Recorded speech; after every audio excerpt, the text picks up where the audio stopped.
안녕하십니까.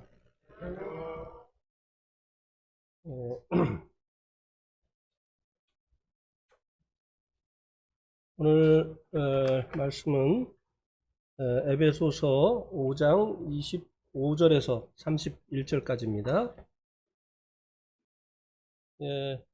오늘은 가정의 질서를 위해서 하나님께서 남편에게 주신 말씀입니다. 오늘 말씀의 제목은 남편에 관한 교훈입니다. 그것을 이제 25절 말씀에서 상반절, 25절 상반절에서 말씀해 주고 있는데요. 남편들에게 주신 교훈은 아내를 사랑하라고 하는 것입니다. 근데 이제 여기서 말씀해 주고 있는 이 사랑은 아가페 사랑입니다. 아가페 사랑은 주님께서 교회에게 보여주신 사랑이죠. 그래서 25절 하반절에서는 남편들이 아내를 사랑해야 될 이 사랑의 본이 되어주신 주님에 대해서 말씀을 해주고 있습니다. 주님께서 이제 남편들에게 아내를 어떻게 사랑을 해야 되느냐를 교회를 사랑하신 것을 통해서 나타내 보여주셨습니다. 이 교회는 우리들이 교회에 있는 성도들이라고 하는 사실을 잘 알고 있습니다. 그래서 주님께서 교회를 사랑하셨다고 하는 것은 교회의 성도들을 사랑하셨다고 하는 말씀의 의미가 되어지는 것이죠. 주님께서 이 성도들을 사랑하신 이 사랑에 대해서 우리 한번 로마서 5장 8절 말씀을 통해서 어떠한 사랑인지 살펴보도록 하겠습니다. 로마서 5장 8절. 로마서 5장 8절에 보면 우리가 아직 죄인 되었을 때 그리스도께서 우리를 위하여 죽으심으로 하나님께서 우리에 대한 자기의 사랑을 확증하셨느니라. 주님께서 교회를 사랑하신 이 사랑은 조건이 없는 사랑이라고 하는 것을 이 말씀이 우리들에게 알려주고 있죠. 죄인 되었을 때 우리가 주님을 위해서 뭔가 선한 일, 의로운 일을 했기 때문에 주님께서 우리를 사랑한 것이 아니라 주님을 위해서 아무것도 한 것이 없는, 오히려 주님의 진노를 받아 마땅한 죄인이었을 때 주님께서 우리를 사랑하셨다라고 말씀해 주고 있습니다.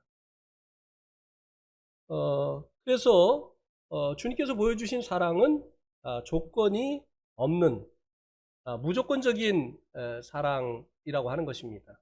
이것을 이제 아가페 사랑이라고 그렇게 말씀해 주고 있죠. 그리고 이제 요한일서 4장 10절에 보면 주님께서 우리를 먼저 사랑하셨다라고 말씀해 주고 있습니다. 저는 과거에 주님께 사랑을 받기 위해서 많은 노력을 했습니다. 왜냐하면 내가 주님을 사랑해야 주님도 저를 사랑한다고 생각을 했기 때문이죠. 열심히 기도하면 주님께 사랑을 받을까? 철저한 11조를 드리면 주님께 사랑을 받을까? 성수주의를 하면 주님께 사랑을 받을까? 이렇게 주님의 사랑을 받기 위해서 무던히도 노력을 하였습니다. 그러나 주님의 사랑은 제가 주님을 사랑하는 것에 대해서 그 대가로 사랑하시는 조건적인 사랑이 아니라 주님께서 저를 먼저 사랑하셨다고 하는 주님의 사랑은 저를 먼저 사랑하신 이 사랑이라고 하는 사실을 깨닫게 되어졌습니다. 조건이 없는 사랑해야 될 이유를 찾지 않고 사랑하신 그런 사랑이라고 말씀을 해주고 있습니다. 이 사랑을 깨닫고 난 후에도요, 주님께서는 이와 같은 사랑으로 아내를 사랑하라고 말씀을 하셨는데 저는 그렇게 아내를 사랑하지 못했습니다. 그런데도 불구하고 저는 이 세상에서 저의 아내를 제일 사랑한다고 생각을 하고 있었어요. 그런데 어느 날 저희 아내가 저에게 여보, 나는 당신이 무서워요. 이렇게 얘기를 하는 거예요. 얼마나 충격을 받았는지 몰라요. 세상에서 내가 제일 사랑하는 아내가 왜 내가 무서울까? 너무나 충격을 받았습니다. 그리고 기가 막혔어요. 왜 내가 무서울까? 나중에 이제 알게 됐죠. 어느 날 말씀을 보는데 주님의 인자에 대해서 말씀하고 계시더라고요. 그래서 이제 그 말씀을 인해서 주님 앞에 기도했습니다. 주님, 도대체 인자가 뭡니까? 제가 인자에 대해서 설교하려면 1시간 너끈히 설교를 하겠는데 근데 사실은 인자가 무엇인지 모르겠습니다. 이렇게 이제 기도를 드렸더니 주님이 제 마음속에 너 같은 자를 받아준 그것이 인자다. 너 같은 자를 내가 받아준 것이 그 인자다. 내가 너를 공의로 대했더라면 네가 내 앞에 설 수 있느냐? 그때 많은 것들이 스쳐 지나갔습니다. 얼마나 내가 아내를 비롯해서 모든 사람들을 공의의 잣대를 가지고 대했던가. 주님은 저를 인자로 대하셨는데 주님 앞에 도저히 설 수 없는 흠 많은 저를, 약점이 많은 저를 주님께서 이제 인자로 대하시어서 주님 앞에 설 수 있게 하셨는데 나는 얼마나 많은 성도들은 이래야 되고 아내는 이래야 되고 더더욱 당신은 사역자의 아내이기 때문에 이래야 된다고 하는 이런 잣대를 가지고 아내를 대했던 거예요. 참 야단을 많이 쳤어요. 근데 저는 저희 자매가 정말 이 사역자의 아내다운 아내가 되어지기를 원하는 제 나름대로는 사랑하는 마음으로 그렇게 했다고 생각을 했어요. 그래서 때로는 사역자의 아내로서 합당치 않은 그런 이제 행동이나 말을 하면 사람들이 있는 데서도 막 야단을 쳤습니다. 그러니까 긴장을 하는 거죠. 저하고 있으면 긴장을 하게 되는 거예요. 야단 맞지 않을까? 또 뭐 말 잘못했다가 또 야단 맞지 않을까? 그러니까 항상 저와 함께 있으면 긴장을 하게 되고 이제 무서운 거죠. 남편하고 같이 있으면 쉴 수가 없어요. 그래서 저희 아내가 제일 좋아하던 그 시간이 언제냐면요. 제가 외부에 집회에 나갔어요. 저는 외부에 나가면 또 아내가 보고 싶어서 전화를 하는데 절대 먼저 전화를 안 해요. 네. 전화를 하면은 묻는 말만 대답을 하는 거예요. 그리고 딱 마지막에 하는 말이 뭐냐면 끊어요. 얼마나 섭섭한지 모르겠더라고요. 네. 지금 나가서 자유를 누리고 있는데 왜 또 전화까지 해가지고 저는 오랫동안 율법 남편의 역할을 했습니다. 주님이 만일 저에게 율법의 잣대를 들이댔다고 한다면 제가 어떻게 주님 앞에 날마다 나아갈 수가 있었겠습니까? 주님의 인자 때문에 주님 앞에 나아갈 수 있었던 것인데 저는 이 주님의 인자를 인해서 주님 앞에 나아가면서도 주님과 교제하면서도 주님과 동행하면서도 아내에게는 그렇게 하지 못했던 것이에요. 그러니까 무섭기도 했겠더라고요. 말 한마디. 지금도 가끔 그렇게 해가지고 아내가 굉장히 힘들어 합니다. 예. 뭐 사투리도 못하게 하지.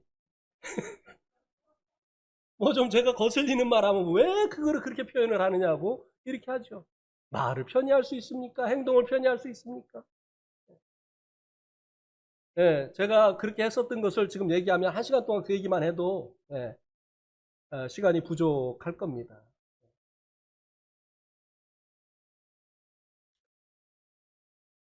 어, 주님께서 우리들에게 보여주신 이 사랑은 우리가 주님께 사랑을 받을 만한 그런 상태가 되어졌기 때문에 주님께서 사랑하신 조건적인 사랑이 아니었다고 하는 것입니다.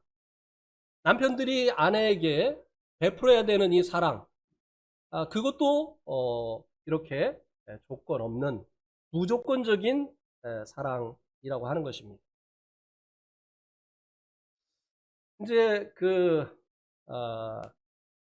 이 남편들이요, 연애를 할 때는 얼마나 그 아내의 마음을 어떻게 해서 노력을 합니까? 그죠? 뭐, 좋아하는 것을 알아내가지고 그것을 이제 선물해 주려고 하고 말이죠. 예. 그리고 말도 어떻게 하면은 그냥 그 마음을 기쁘게 할까? 이렇게 야단이 어디 있습니까? 연애할 때. 예. 야단하면 끝나는 거죠. 예. 연애를 할 때는 그렇게 그 아내를 귀 여기고 조심하고 이렇게 하다가 결혼하면 돌변하죠. 예. 내가 언제 그랬냐는 듯이 결혼하면 막 묻는 말도 잘 대답을 이제 안 하죠. 특히 이제 이 경상도 사나이들 딱 세 마디만 한다며요. 시험 딱 갔다 오면 처음에 뭐죠? 예, 밥도. 다음에 밥 먹으면서 아는. 세 번째는 자자. 아내가 하루 종일 있었던 일을 남편과 얘기하고 싶은 거잖아요. 예? 남편이 왜 있는 거예요? 교제하라고 있는 거 아닙니까? 서로 교제하고 의지하고 기쁨과 슬픔을 같이 나누라고 있는 건데 무슨 얘기 좀 하려고 하면 그래서 용돈만 간다니 이렇게 대화가 안 돼. 오늘 누구 만났다고 하면은 그래서 밥 사줬어? 좀 들어주면 되잖아요. 그래 정말 우리 자매님들 그거 참 잘하시더라고요. 누가 얘기하면 그래 정말 이렇게 하면 계속 말할 수 있는데 그거 당신 요번에 얘기하면은 지금 몇 번째인지 몰라. 그래가지고 말을 이제 막아버리고 이렇게 하는 경우도 이제 있죠. 어, 또 주님께서 이제 교회를 위해서 주신 이 사랑은요. 우리 한번 요한일서 3장 18절 말씀 보실까요? 요한일서 3장 18절.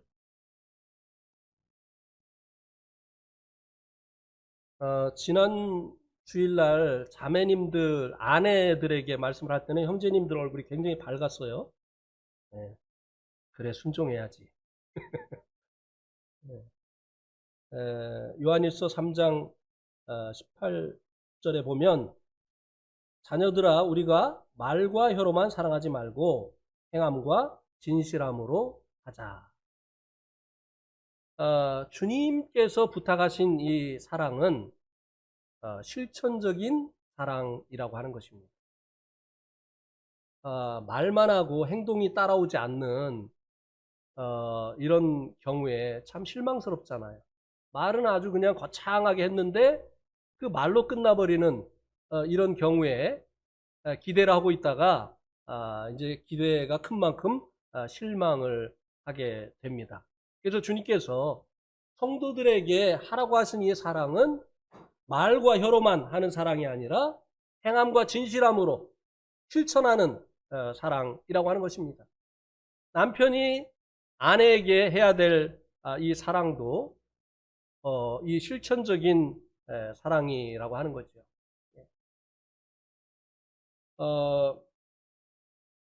이 실천적인 사랑을 하기 위해서는요, 우리 베드로전서 3장 7절을 통해서 실천적인 사랑을 하려면 어떻게 해야 되는가를 교훈을 받도록 하겠습니다. 베드로전서 3장 7절. 남편들아, 아내와 같이 지식을 따라 너희 아내와 동거하고 그를 더 연약한 그릇이요 또 생명의 은혜를 함께 이어받을 자로 알아 귀히 여기라. 이는 너희 기도가 막히지 아니하게 하려 함이라. 예. 남편들이요, 이 실천적인 이 사랑을 하려고 하면요, 지식과 함께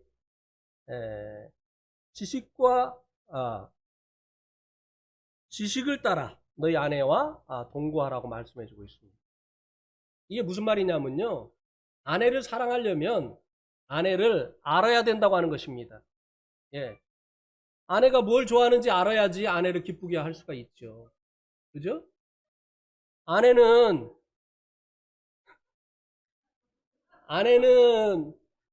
밀감을 좋아하는데 자기가 좋아하는 사과를 사다 주면서 아내를 위했다고 생각하면 아내가 남편의 그 위함을 받았다고 생각을 하겠습니까? 제가 제 예를 자주 들잖아요. 근데 아내는 고기 안 좋아한단 말이죠. 이 채소 좋아하고 그리고 이 우동 좋아하고 이렇게 하는데 신혼 초에요. 고기 먹어야 돼. 고기를 먹어야 힘이 나지. 그렇게 푸성기만 먹고 어떻게 힘을 내 그러면서 외식하자고 해가지고 고깃집으로 가는 거예요. 누가 좋아하니까요? 제가 좋아하니까. 그래 놓고도 속으로 오늘 아내를 위해서 외식했다. 전혀 아니에요. 알아야 되는 거예요. 아내를 이제 사랑하는 이 사랑을 실천하려고 하면요, 먼저 아내가 무엇을 좋아하는지, 무엇을 싫어하는지를 알아야 됩니다. 내 방식으로 내가 좋아하는 것들을 가지고 아내를 즐겁게 하려고 하면 오히려 짐이 되어지고 부담이 되어지는 것이죠.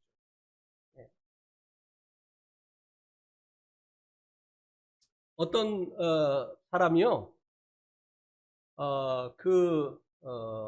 옛날 이야기인데요. 이 귤을 사줘가지고 아내와 결혼을 할 수 있었다고 합니다. 왜냐하면 이 아내가 귤을 굉장히 좋아했었거든요. 그리고 우리 젊었을 때는요, 이 귤을 밀감이라고 했는데요. 굉장히 비쌌어요.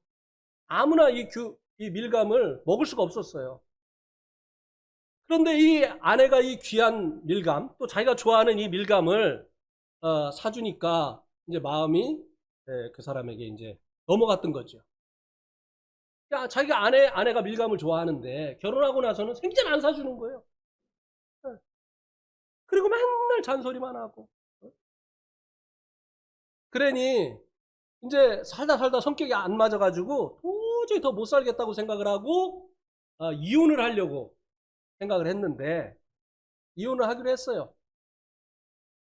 근데 어느 날 이 남편이 직장에서 돌아오다 보니까 귤장사 할머니가 저녁 늦은 시간이 됐는데 집에 못 들어가고 계신 거예요. 왜냐면은 이 귤을 못 팔아가지고.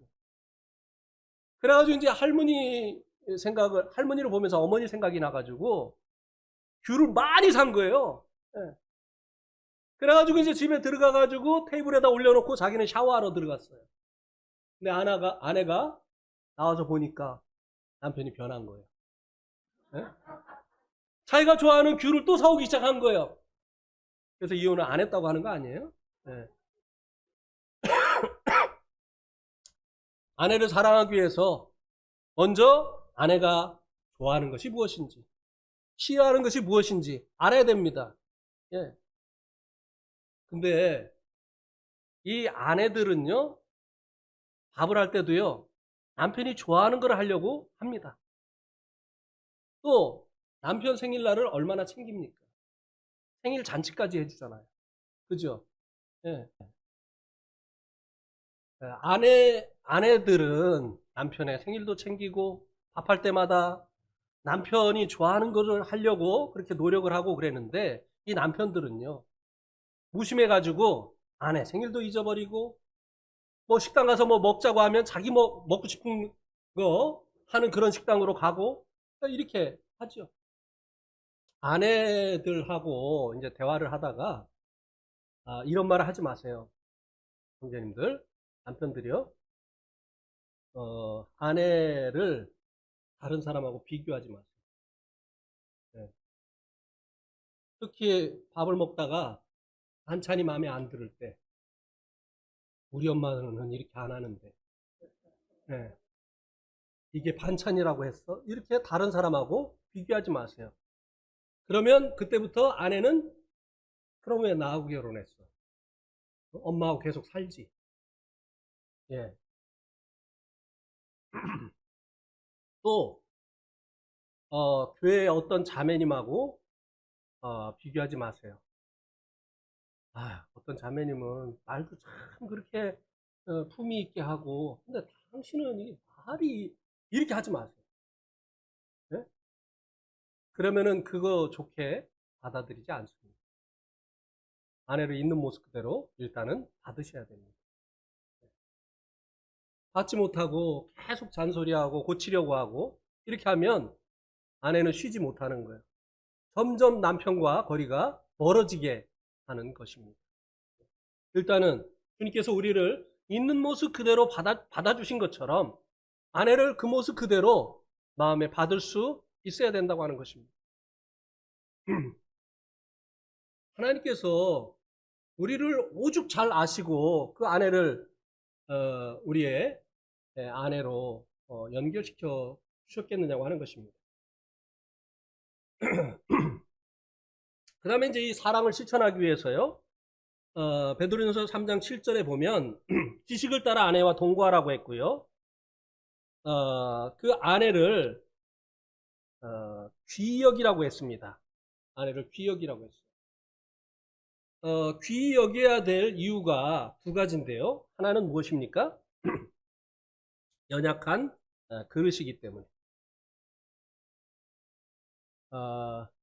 잘 깨져요, 자매님들은. 네.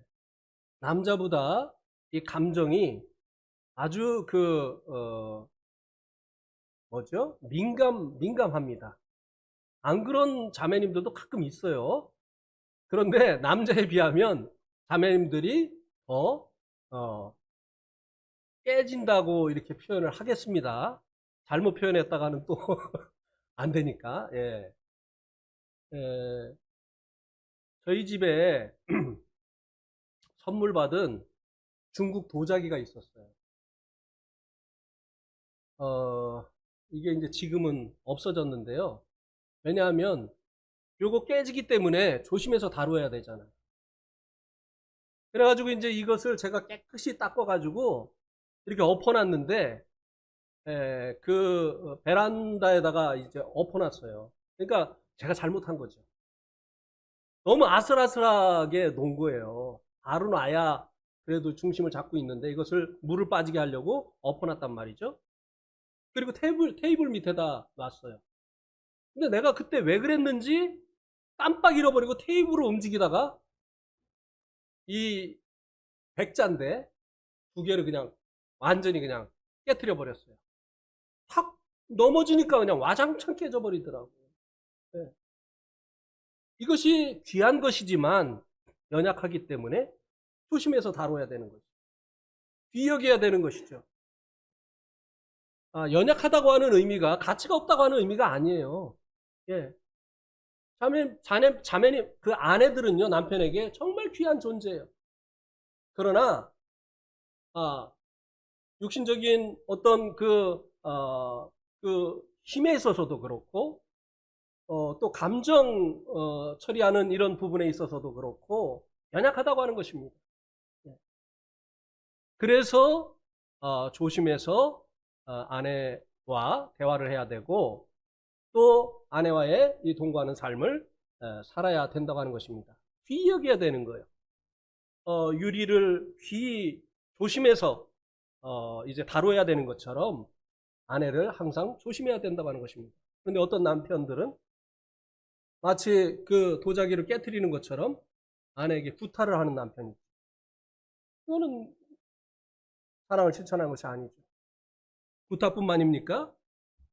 멸시하고 무시하고 심지어는 폭언을 하고 이렇게 하는 것은 아내를 깨트리는 일입니다. 그리고 자주 아내를 칭찬하시고 칭찬할 일이 많잖아요. 매일 얼마나 아내가 남편을 섬겨줍니까? 그래서 칭찬하시고 또 사랑한다고 고백을 하시고 그렇게 하시길 바랍니다. 그 다음에 존귀 여겨야 될 그 이유가 생명의 유업을 함께 받을 자이기 때문이다 라고 말씀해 주고 있습니다. 생명의 유업을 함께 받을 자이기 때문에 우리가 지난번에도 디모데전서 3장 11절을 봤는데요. 다시 한번 보겠습니다. 여자들도 이와 같이 정숙하고 모함하지 아니하며 절제하며 모든 일에 충성된 자라야 할지니라.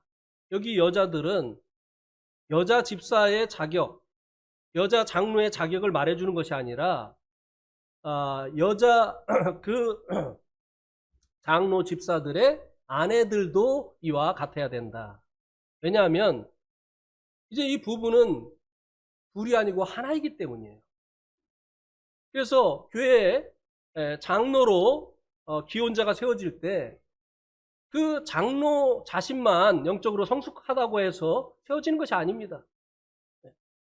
아내도 이와 같아야 된다고 하는 것입니다. 그래서 이제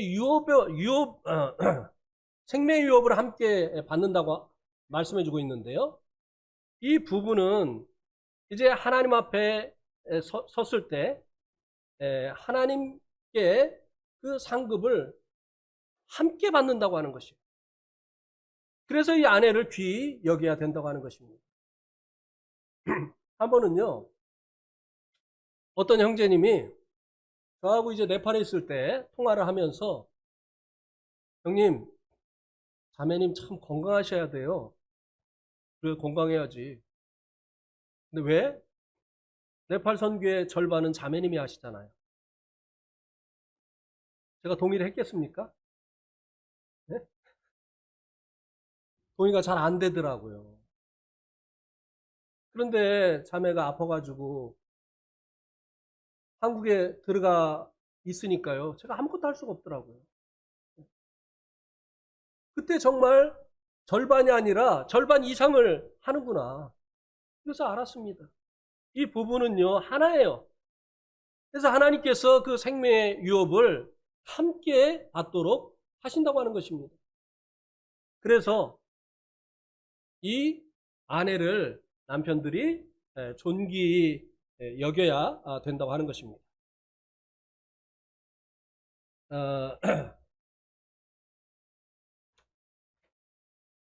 자, 26절과 27절에서는요, 에베소서 5장 26절과 27절에서는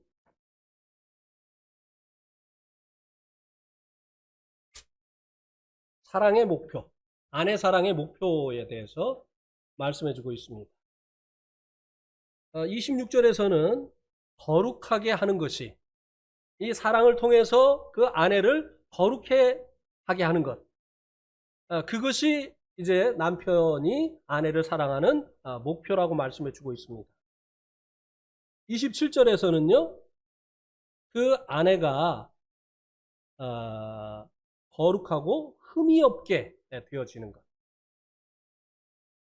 그래서 이제 이 아내를 사랑하는 그 목표가 아내를 성숙하게 하고 그리고 약점이 이제 고쳐지는 것이 이 아내를 사랑하는 목표라고 하는 것입니다. 아내를 좀 더 성장하게 하고, 그리고 아내가 약한 것들이 장점이 되도록, 오히려 그것을 극복하고 장점이 되도록 하는, 이것이 바로 남편이 아내를 사랑하는 목표가 되어져야 된다고 하는 것입니다. 우리가 지난 시간에도 이사야서 57장 17절과 18절 말씀을 통해서 보았죠. 이스라엘 백성이 그렇게 선지자들을 통해서 책망하고, 그리고 또 이방 족속을 통해서 징치하시고, 그들이 하나님의 그 말씀에 불순종할 때 그렇게 했는데도 그들이 고쳐지지 않았습니다. 그래서 내가 이제 이들을 고치리라, 이렇게 하나님께서 말씀을 하셨는데, 하나님께서 그들을 어떻게 고치셨습니까? 사랑으로 고치셨어요. 책망과 율법의 매로, 이방인들을 이제 그들을 다루는 채찍으로 삼으시어서 그들을 고칠 수가 없으셨어요. 그들을 고치신 방법은 바로 자신을 때리신 것입니다. 이스라엘의 그 죄악을 인해서 하나님의 아드님을 이제 맞게 하시는 이와 같은 그 사랑을 통해서 그들을 결국은 고쳐 내셨다고 하는 것입니다. 아내들을 이제 사랑하는 그 목표는 아내들을 성숙하게 하고, 그리고 그 약점이 장점이 되게 하는 그 같은 것인데요. 그것은 지적하고 고치려고 하고 야단치고 이렇게 해가지고 되어진 것이 아닙니다. 밤새도록 붙들고 자기 말로 이기려고 하고 야단치고 지적하고 그렇게 해서 되는 게 아니에요. 그냥 잔소리 하니까 그럼 알았어요, 이렇게 하는 것이지 다한 마음으로 하는 게 아니거든요. 그러나 그 아내를 위해서 기도해 보세요. 정말 하나님 앞에 눈물로 기도해 보세요. 주님, 아내가 늦은 시간까지 정말 이 말씀을 볼 수 있게 해주세요. 아침에 일찍 일어나서 기도하는 아내가 되게 해주세요. 그렇게 주님 앞에 기도해 보세요. 야단치고 이렇게 하지 말고. 사랑이 변화를 시킵니다. 정말 아내를 사랑한다고 한다면 아내를 위해서 기도하시길 바랍니다. 그리고 실수했을 때 받아주세요. 실수했을 때 받아주는 것이 사랑입니다. 실수는 일부러 한 게 아니잖아요. 예, 연약함 때문에 나타나는 일이잖아요. 특히 나이가 먹으면 아내들이 자꾸 잊어버려요. 예. 뭐 그냥 그 시장 갔다 와가지고 시장 본 것을 냉장고에다 집어넣으면서 지갑도 같이 넣어가지고 막 난리가 나지요. 지갑 찾느라고. 못 찾아요. 냉장고에 있는 것을 어떻게 찾습니까? 막 집을 다 뒤집어 놓으면서 막 그냥 자기 지갑도 어디다 놓은 줄 모르고 막 그냥 야단 실컷 맞고, 남편을 위해서 밥 해주려고 딱 냉장고를 여니까 어디 있어요? 지갑이? 냉장고에 있잖아요.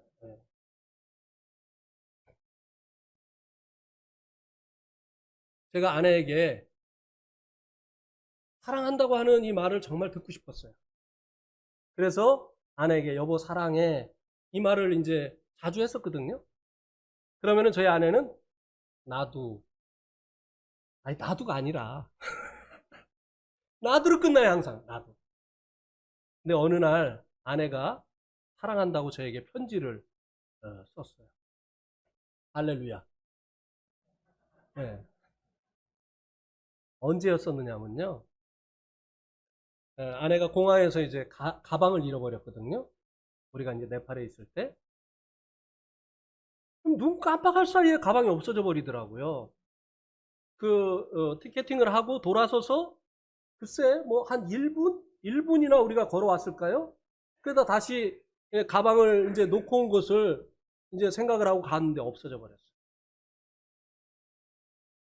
근데 막 마음에서 이제 막 그렇게 잃어버리더니 이것도 잃어버리네. 막 이런 마음, 그 다음에 일부러 한 거 아니지 않느냐. 너도 실수하지 않느냐. 막 두 마음이 막 싸우는데, 제가 처음으로, 처음이에요, 처음. 예. 처음으로 아내의 어깨를 잡으면서, 여보, 괜찮아. 괜찮아. 그렇게 이제 위로를 해 주었어요. 그리고 이제 저는 한국에 일정이 있어서 한국에 더 있었고, 아내는 이제 아이들과 함께 아이들 학교 때문에 먼저 네팔에 들어갔는데요. 한국에 있는 저에게 이메일이 온 거예요. 그게 뭐라고 쓴 줄 아세요? 여보 사랑해요. 할렐루야. 예, 그 실수했을 때 그 실수를 이제 이해해주고 받아주고 이렇게 하는 것이 또 아내를 성숙하게 하고 그리고 그 약점이 오히려 이제 장점이 되어지는 이런 변화를 일어나게 한다고 하는 것입니다. 그 다음에 이제 마지막으로 사랑해야 되는 이유. 왜 아내를 사랑해야 되느냐?